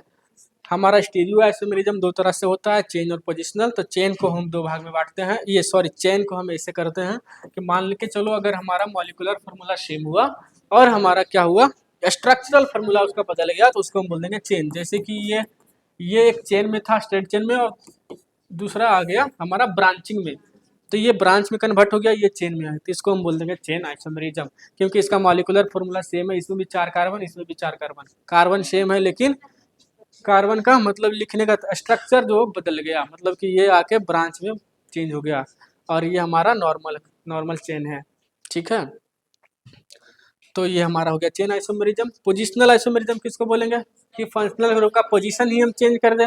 कहीं फंक्शनल ग्रुप यहाँ पे लगा हुआ है, जैसे कि यहाँ लिख दो OH और इसको हटा के हम यहाँ लिख देंगे OH, ठीक है। तो कार्बन तो सेम ही आया, बस OH एक जगह यहाँ था, दूसरा OH आके यहाँ OH होता है हमारा क्या, एल्कोहल, ठीक है। तो हमारा ये हो गया क्या बोलते हैं, पोजिशनल आइसोमेरिज्म। बाकी ऑप्टिकल आइसोमेरिज्म में होता है कि पोलराइज लाइट होता है। पोलराइज लाइट क्या होता है, मतलब पोलराइज लाइट को प्रिज्म से पास करवाया जाता है और वहाँ पे हमारा जो भी कंपाउंड होता है उस कंपाउंड को रखते हैं। वो कंपाउंड अगर उस लाइट को क्लॉकवाइज में घुमा रहा है तो इसका मतलब वो आर फॉर्म है या डी फॉर्म है, और अगर एंटी क्लॉकवाइज घुमा रहा है तो वो एल फॉर्म है, ठीक है। तो यही हमारा था ऑप्टिकल आइसोमेरिज्म। नेक्स्ट वन आ जाओ। ये हमारा IUPAC था। IUPAC का सबसे पहला रूल ये होता है कि तुम देखो उसमें क्या, फंक्शनल ग्रुप कहाँ लगा हुआ है। अगर फंक्शनल ग्रुप ना है तो फिर दूसरा बार ध्यान देना चाहिए था डबल बॉन्ड के ऊपर। अगर फंक्शनल ग्रुप नहीं दिखता है तो तुम दूसरा बार उसको फोकस करो कि कहाँ पे डबल बॉन्ड है। अगर डबल बॉन्ड जहाँ है तो फिर देखो कि लॉन्गेस्ट चेन कैसे बनाई, और लॉन्गेस्ट चेन ऐसे बनना चाहिए ताकि हमारा डबल बॉन्ड लॉन्गेस्ट चेन के अंदर हो। अगर फंक्शनल ग्रुप ना दिखा तब हम ध्यान देंगे कि डबल बॉन्ड कहाँ है। डबल बॉन्ड को देखेंगे, डबल बॉन्ड के बाद उसके बाद हम देखेंगे कि डबल बॉन्ड के साथ साथ हमारा लॉन्गेस्ट चेन जितना भी पॉसिबल लॉन्गेस्ट चेन हो वैसा बने, ठीक है। तो एक एग्जाम्पल था ये हमारा करवाए थे CH3 C डबल बॉन्ड। यहाँ फंक्शनल ग्रुप कुछ है ही नहीं, फंक्शनल ग्रुप नहीं है, यहाँ एक Br है, ठीक है। फंक्शनल ग्रुप के बाद डबल बॉन्ड दिख गया, चलो डबल बॉन्ड दिख गया। अब लॉन्गेस्ट चेन देखेंगे, ये अब देखेंगे कि सब्स्टिट्यूएंट क्या है, CH3 CH, ये हमारा सिंपल वे में इसको हम लिख चुके थे। उसके बाद सब्स्टिट्यूएंट एक हमको Br2 मिला, उसके अलावा हमको कोई सब्स्टिट्यूएंट मिला ही नहीं। तो काउंटिंग यहाँ से की है 1 2 3 4 एंड 5 ना, काउंटिंग यहाँ पे ये 4 हो जाएगा और ये 5 हो जाएगा, तो ये 5, ठीक है। यहाँ से भी कर सकते थे क्या, नहीं, यहाँ से करते थे हमारा 1 2 3 नंबर पे डबल बॉन्ड आता, लेकिन हमको डबल बॉन्ड जल्दी चाहिए, जितना नज़दीक अगर डबल बॉन्ड होगा उतना अच्छा मेरे लिए बेहतर है। हम IUPAC में यही करते हैं कि हमको जल्दी से जल्दी फंक्शनल ग्रुप मिल जाए, जल्दी से जल्दी डबल बॉन्ड मिल जाए। तो फंक्शनल ग्रुप तो है ही नहीं, इसको ये तो सब्स्टिट्यूएंट के फॉर्म में आ जाएगा, क्योंकि ये माइनर फंक्शनल ग्रुप में भी इसको नहीं रख सकते हैं क्योंकि ये हाइड्रोजन है, तो ये आ जाएगा हमारा सब्स्टिट्यूएंट में। तो हम क्या करेंगे, सबसे पहले डबल बॉन्ड कहाँ से आ रहा है, यहाँ से आ रहा है 1 2 नंबर पे, तो 2 नंबर पे आ रहा है तो काउंटिंग हो जाएगा 1 2 3 4 एंड 5। तो 5 है। उसके बाद सबसे पहले हम क्या लिखते हैं, सबसे पहले हम प्रीफिक्स लिखते हैं। प्रीफिक्स किसको बोलते हैं, जो भी हमारा सब्स्टिट्यूएंट रहता है उसको हम बोलते हैं प्रीफिक्स। तो प्रीफिक्स इसमें एक ही है जो कि है ब्रोमीन। तो ब्रोमीन कितने नंबर पे है, 4 नंबर पे, तो ये हो जाएगा 4 ब्रोमो, और ये जो कंपाउंड है 5 कार्बन का कार्बन तो हो जाएगा पेंट, तो 4 ब्रोमो पेंट। 2 नंबर पर इन है, हम पेंटीन भी डायरेक्ट लिख सकते थे लेकिन ऐसे हम क्यों नहीं लिखेंगे, क्योंकि हमको जो भी हमारा डबल बॉन्ड है वो डबल बॉन्ड का पोजीशन बताना पड़ेगा। हम डबल बॉन्ड का पोजीशन बताएंगे कि किस नंबर पे पोजीशन है उसका डबल बॉन्ड का, इसलिए हम पेंट लिखेंगे। उसके बाद डबल बॉन्ड जै नंबर कार्बन पे रहेगा उसका लिखेंगे पेंट। 2 नंबर कार्बन पे डबल बॉन्ड है इसलिए 2 लिखे हैं। उसके बाद हम क्या लिख दिए हैं, इन। तो पेंट टू इन हमारा हो गया इसका नोमेनक्लेचर। ठीक है, एक दूसरा कंपाउंड है, ये सब बना लीजिएगा, आप लोग प्रैक्टिस कर लीजिएगा।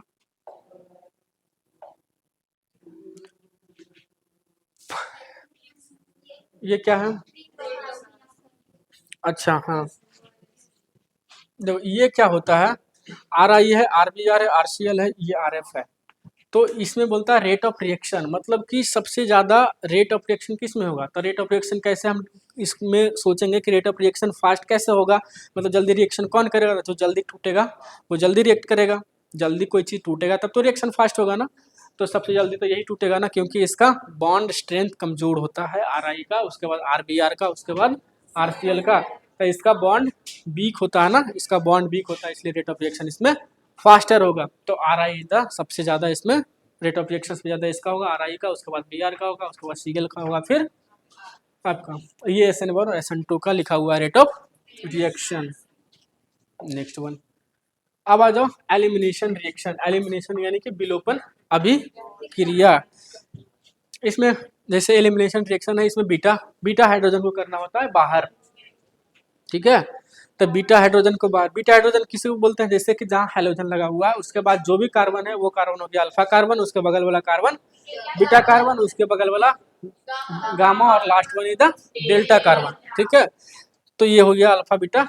जो भी कार्बन अल्फा कार्बन है उसके आसपास जो भी हाइड्रोजन लगा होगा उसके ऊपर, तो वो हो जाएगा alpha hydrogen. And next one जो बीटा है कार्बन होगा उसके ऊपर नीचे अगर जो भी हाइड्रोजन होगा वो हो जाएगा बीटा हाइड्रोजन। एंड सेम ये डेल्टा और गामा और डेल्टा सेम चलता जाएगा आगे तक, मतलब delta carbon gamma carbon gamma carbon delta carbon gamma hydrogen और डेल्टा हाइड्रोजन। तो हमारा बीटा इसमें यूज होता है कि बीटा हाइड्रोजन को हम क्या करते हैं, एलिमिनेट करते हैं, रिमूव करते हैं। रिएक्शन का नाम ही है एलिमिनेशन रिएक्शन, यानी कि एलिमिनेशन रिएक्शन यानी कि बीटा को क्या करना है, एलिमिनेट करना है। कहाँ से, जो भी बीटा कार्बन हाइड्रोजन होगा। तो ये देखो ये एक कार्बन था सी एच एक्स, ये वाला हाइड्रोजन था हमारा अल्फा हाइड्रोजन, इसको हम रिमूव करेंगे नहीं। ये है हमारा बीटा हाइड्रोजन, तो इसको हम कर देंगे रिमूव, ठीक है। तो यहाँ से हाइड्रोजन रिमूव होगा और यहाँ से होगा हमारा बीटा हाइड्रोजन रिमूव होगा। और अगर दो जगह से अगर रिमूव हुआ है तो दो जगह वैकेंट स्पेस आएगा ना, यहाँ भी वैकेंट आएगा, यहाँ भी वैकेंट आएगा, तो ये बना लेगा डबल बॉन्ड, जिसको हम बोलते हैं एल्कीन। और जो भी एक जगह हाइड्रोजन एक जगह हाइड्रोजन निकलेगा तो HX बाहर चला जाएगा, ठीक है। इसमें हम बेस भी देते हैं, क्या इसमें हम बेस भी यूज करते हैं, ठीक है। तो इसमें E1 और E2 दो तरह का भी हम पढ़े थे ना। तो जैसे हाँ SN1 और SN2 जैसे रिएक्शन था, जैसे ही हम E1 और E2 रिएक्शन पढ़े थे ना, जैसे SN1 था तो SN1 की तरह बिहेव करता था E1 और SN2 के बिहेव करता था हमारा E2, मतलब एक स्टेप में रिएक्शन होता था तो वो होता था SN2 या फिर E2, और दो स्टेप में होता था तो वो होता था E1, ठीक है। तो अगर सोचो कि अगर एक ही स्टेप में हमारा काम हो जाए तो वो बेस जो होगा स्ट्रॉन्ग बेस देना पड़ेगा ना, ठीक है। तो हम वहाँ पे KOH देते हैं, स्ट्रॉन्ग बेस देते हैं, ताकि हमारा एक ही स्टेप में हमारा हो जाए। मतलब ये बेस जो होता है ना, मतलब इस हाइड्रोजन को रिमूव करने में हेल्प करेगा, क्योंकि बेस हमारा एसिड से रिएक्ट करेगा, एसिड मतलब H+, तो H+ को निकालने में काम करता है ये बीटा एलिमिनेशन रिएक्शन में। ओके, देखो नेक्स्ट क्या है, अच्छा ये यहाँ देखो Br है ना, तो ये हो जाएगा अल्फा कार्बन, ये है बीटा कार्बन और ये भी बीटा कार्बन, तो ये भी बीटा हाइड्रोजन है और ये भी बीटा हाइड्रोजन है। तो कौन ज़्यादा हमको ये कौन ज़्यादा मतलब कि निकालना चाहिए, ठीक है। हाँ हाँ ज़्यादा एल्कीन समूह से जुड़ा रहेगा, ये भी हम बोल सकते हैं। और इस वे में हम हाँ, अगर ज़्यादा से जुड़ा रहेगा तो इसका मतलब हाइड्रोजन कम ही रहेगा ना। अगर कम से रहेगा तो SCH3 रहेगा, और इससे आगे अगर और भी जाते हैं तो इसका मतलब हाइड्रोजन कम रहना ही पड़ेगा, क्योंकि आगे भी कार्बन है, आगे कार्बन रहेगा तो कम से कम एक हाइड्रोजन तो कम रहेगा ही रहेगा। और अगर यहाँ बस एक ही कार्बन है तो 3-3 हाइड्रोजन रहेगा। तो दूसरा वे में हम ये भी बोल सकते हैं कि हाइड्रोजन जहाँ कम होगा वहाँ से रिमूव कर सकते हैं। एक ये भी सोच सकते हैं कि जहाँ से हाइड्रोजन हमारा कम है वहाँ से हम हाइड्रोजन को, बीटा हाइड्रोजन को रिमूव कर सकते हैं। नहीं तो ये कि एल्किल समूह जो हमारा जहाँ ज़्यादा रहेगा उधर से हम बीटा हाइड्रोजन को रिमूव करते हैं। देखो तो ये वाला बीटा हाइड्रोजन हमारा रिमूव होगा और ये हमारा हाइड्रोजन रिमूव होगा और इसके बीच में आ जाएगा डबल बॉन्ड। देखो ये CH3 CH2, यहाँ पे एक हाइड्रोजन चला जाएगा तो बचेगा क्या CH, यहाँ से Br चला जाएगा तो CH, तो यहाँ भी एक वैकेंट स्पेस आएगा, एक वैकेंट स्पेस यहाँ भी आएगा, तो दोनों मिलके बॉन्ड बना लेगा और CH3 बना लेगा। ठीक है, ये 81% और ये दैट इज 19%। चलो ठीक है, मतलब कि ये जो यहाँ CH2 है ना, मतलब कि हाँ ये वाला बीटा हाइड्रोजन अगर रिमूव हुआ है तो ये कम बनता है। मेजर हमारा ये बनता है जो कि हमारा, हाँ ये माइनर बन जाएगा और ऊपर वाला मेजर बन जाएगा। हिंदी में इसको अल्प बोलेंगे और मुख्य बोलेंगे। ये हो गया अल्प और ऊपर वाला मुख्य। Next one, reaction with metal आ गया। क्या है, मतलब धातुओं के साथ अभिक्रिया, मतलब धातु के साथ अभिक्रिया करेंगे रिएक्शन विथ मेटल। तो देखो ये क्या है, ग्रिग्नार्ड है ना, RMgX बन रहा है। ग्रिग्नार्ड बहुत ही इंपॉर्टेंट रिएक्शन है, ग्रिग्नार्ड हर जगह आता है हमारा। तो ग्रिग्नार्ड नाम सुनते ही हमको याद आता है RMgX। तो RX का अभिक्रिया करवाते हैं किसके साथ, ड्राई ईथर के प्रेजेंस में करवाते हैं मैग्नीशियम के साथ। ठीक है, तो हम मैग्नीशियम को लेते हैं RX के फॉर्म में, तो यहाँ से हमारा हैलोजन क्या होगा, रिमूव हो सकता है और Mg के साथ बॉन्ड बनाएगा। Mg के साथ हमारा आयोनिक बॉन्ड बनाता है, और जो हमारा Mg जो होता है R के साथ हमारा कोवैलेंट बॉन्ड बना लेता है। तो Mg हमारा R के साथ कोवैलेंट बॉन्ड बनाएगा और Mg जो होता है हैलोजन के साथ क्या बनाएगा, आयनिक बॉन्ड बना के ये बन जाएगा RMgX। ये इसके साथ आयनिक बॉन्ड बनाएगा और ये इसके साथ हमारा कोवैलेंट बॉन्ड बना लेता है और फॉर्म हो जाता है ये RMgX। ये है हमारा ग्रिग्नार्ड रिएक्शन विथ मेटल में ये पढ़ना है। ये ध्यान में रखना है कि ये ड्राई ईथर के प्रेजेंस में करवाते हैं, शुष्क ईथर। ठीक है, नेक्स्ट है वुड्स रिएक्शन। वुड्स रिएक्शन में क्या है, RX हमारा सोडियम के साथ अभिक्रिया करवाते हैं। तो सोडियम के साथ अभिक्रिया करवाएंगे किसका, RX का।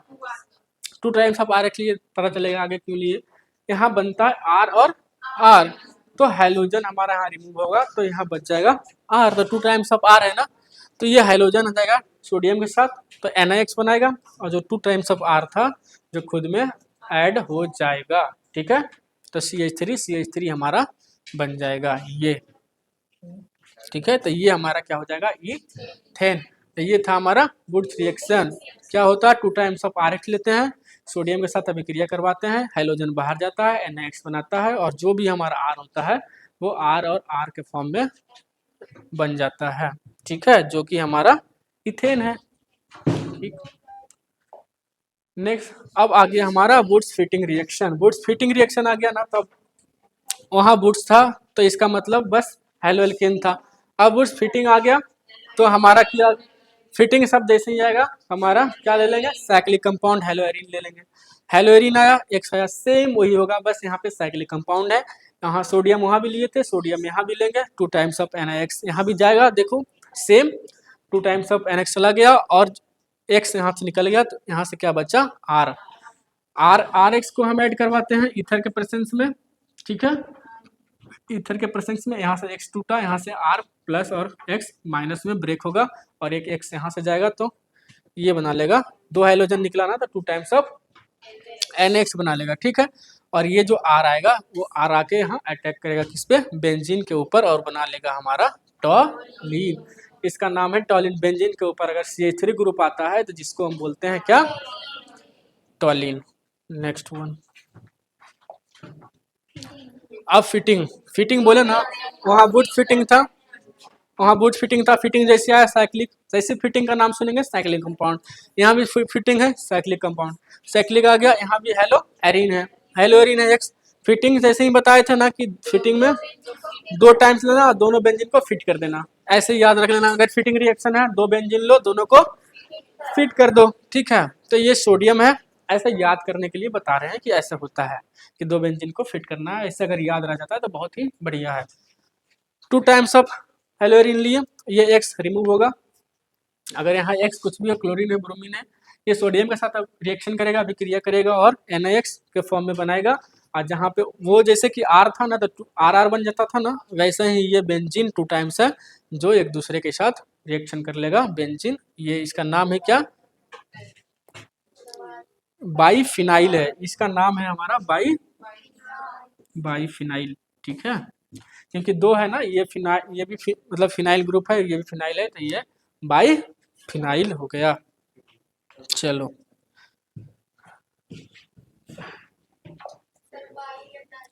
बाई ना, 2 डाई भी बोल सकते हैं, डाई फिनाइल कोई दिक्कत वाला बात नहीं है। डाई मतलब भी 2 होता है और बाई मतलब भी 2 ही होता है, ठीक है।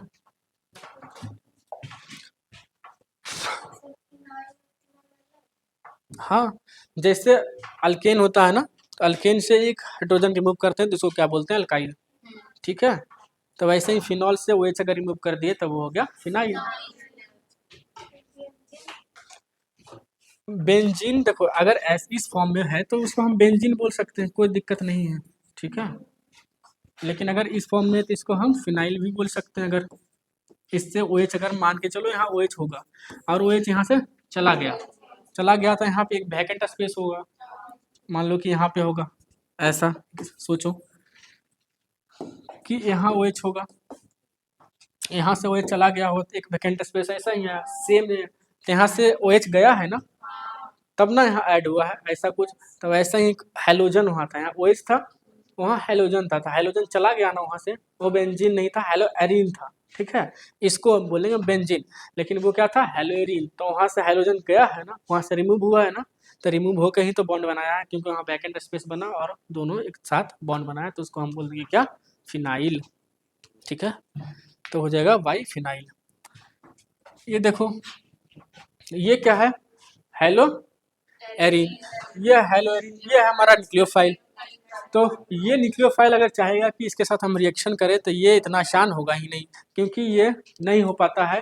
क्यों नहीं होता है, इसका 4 कारण होता है, इसलिए ये न्यूक्लियोफाइल यहाँ अटैक नहीं कर पाता। इसमें बहुत सारा इलेक्ट्रॉन है और राजा आदमी के पास जाएगा तो रिएक्शन ही नहीं होगा, क्योंकि इसमें बहुत सारा इलेक्ट्रॉन है। तो न्यूक्लियोफाइल यहाँ जाएगा तो अटैक ही नहीं कर पाएगा, क्योंकि ये रिपल्सन इसके साथ हो जाता है, रिपल्शन कर देता है, क्लोरीन रिपल्सन लगा देता है, ठीक है।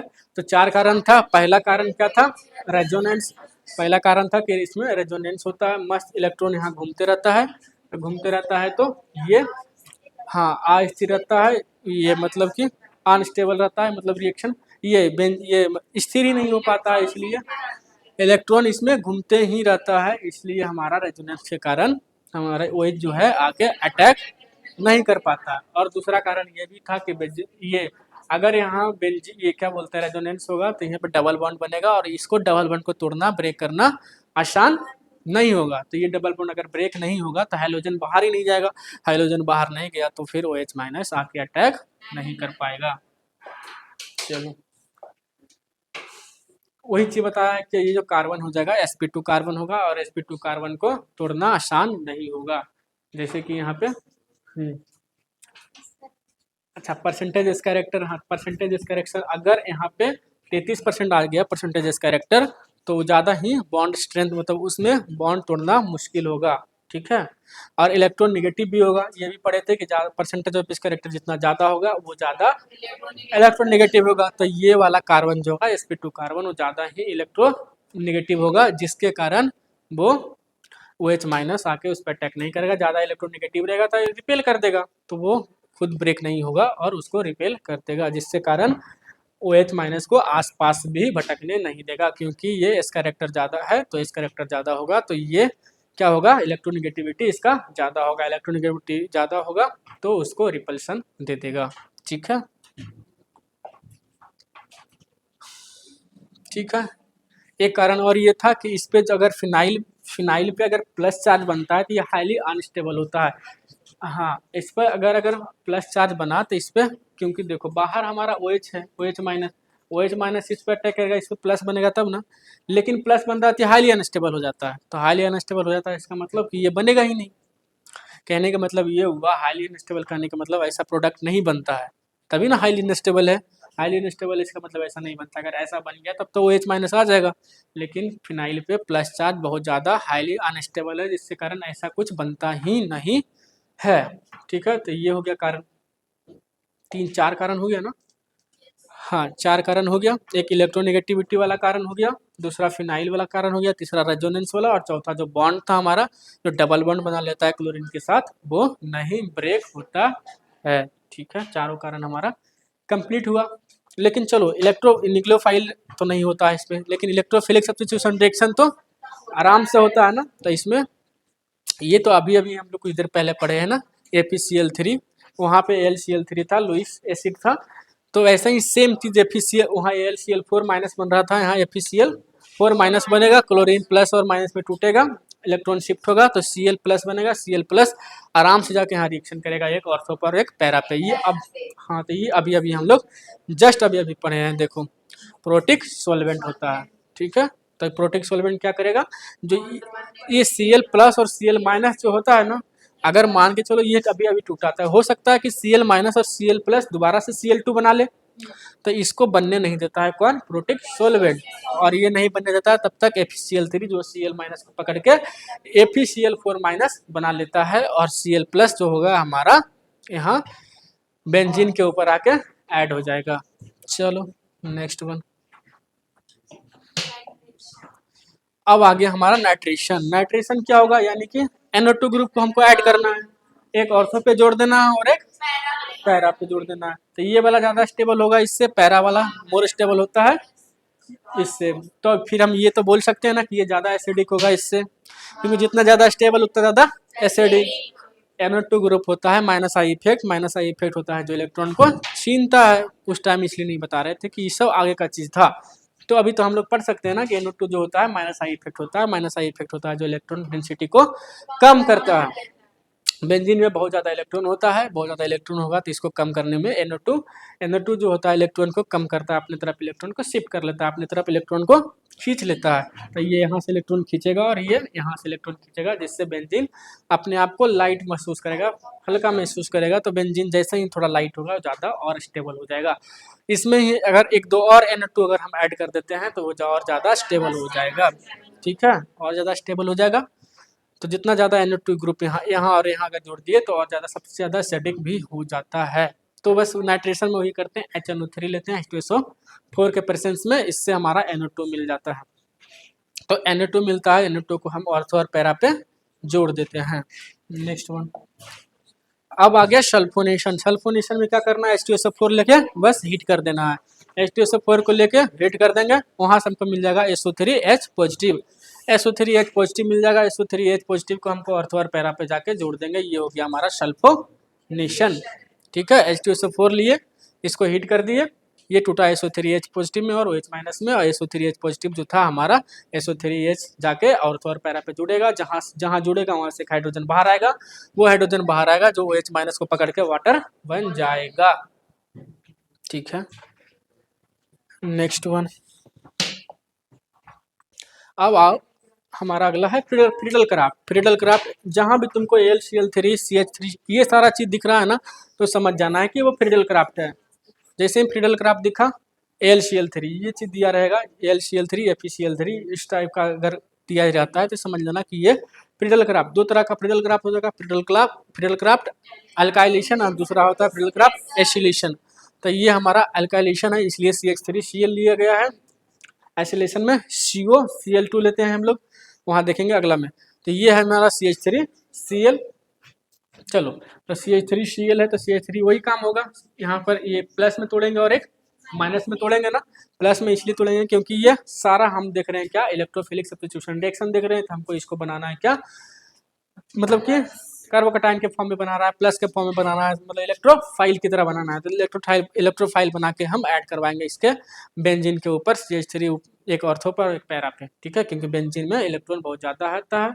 और अगर हम प्लस प्लस देखो प्लस आई इफेक्ट क्या ये लगाएगा, प्लस आई इफेक्ट मानते हैं, इलेक्ट्रॉन डेंसिटी बढ़ाएगा, लेकिन अगर ये CH3 पॉजिटिव है ना प्लस, यानी कि यहाँ पे इलेक्ट्रॉन की कमी है, ठीक है।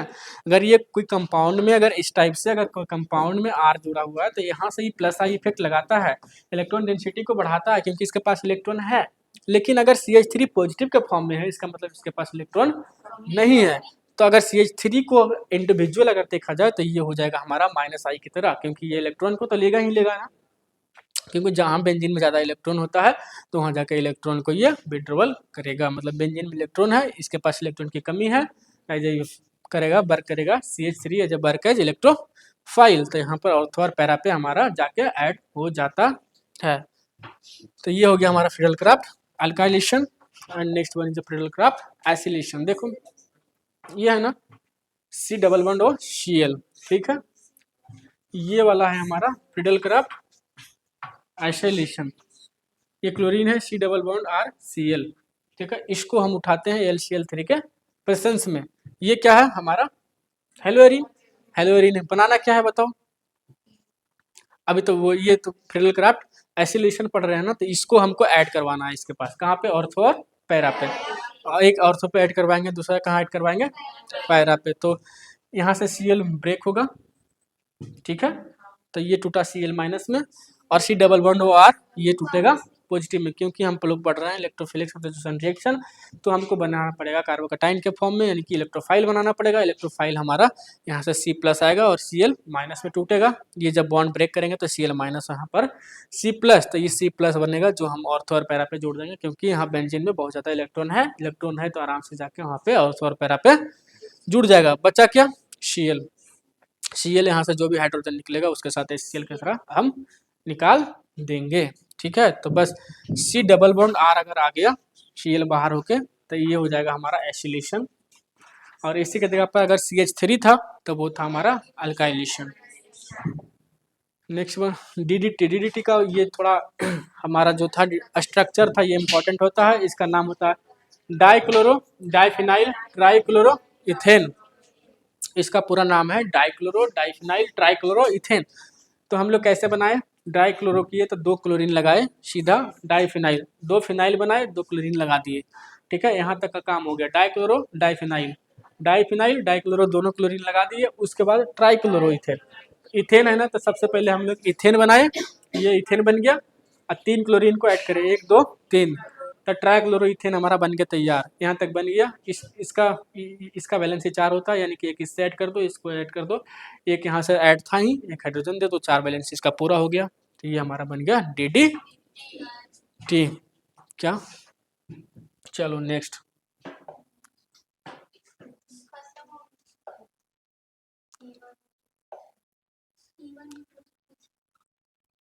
तो ये सब कुछ कुछ था पॉलीहेलोजन कंपाउंड, इससे ये सब सारा थ्योरी है, इसमें बस पढ़ना है कि ये है मतलब कि डाइक्लोरोमीथेन है, ये है, इससे ये बीमारी होता है, इससे ये बीमारी होता है, क्लोरोफॉर्म है, ये सब हम आप लोग को मतलब कि एज ए थ्योरी पढ़ लेना है।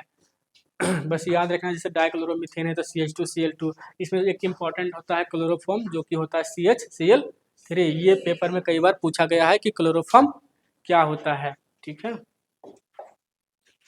ये जैसे कि आइडोफॉर्म है, ये सब हम लोग पढ़ लिए थे, बाकी इसका जो भी हम लोग का ये थ्योरी वाला पार्ट बच गया था वो हम लोग जो कॉपी में लिखा हुआ है उससे हम थ्योरी, मतलब इसमें जो भी बीमारी होता है इससे कारण ये बीमारी होता है, और इसका ये जैसे कोई एंटीसेप्टिक है या फिर इसको यूज करते हैं इस चीज़ में, तो वो सब सारा कुछ जो कॉपी में लिखा हुआ है सारा हम उससे याद कर लेंगे, ठीक है।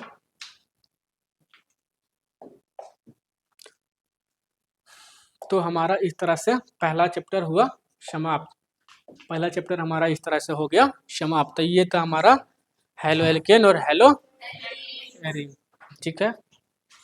दूसरा चैप्टर भी करना है, ठीक है। तो इस तरह से हमारा पहला चैप्टर हो गया कंप्लीट। तो ये वीडियो रिकॉर्डेड होगा, आप लोग जब भी क्यूक रिवीजन करिएगा इस वीडियो के हेल्प से आप कभी भी क्यूक रिवीजन कर सकते हैं। जो बच्चे एक बार हमसे पढ़ चुके हैं वो आसानी से इससे क्यूक रिवाइज कर सकते हैं, जो नहीं पढ़े हैं तो उनको उसके लिए अलग वीडियो आएगा, उसको देखना पड़ेगा। लेकिन जो पढ़ चुके हैं आसानी से एक बार क्विक रिवाइज कर सकते हैं।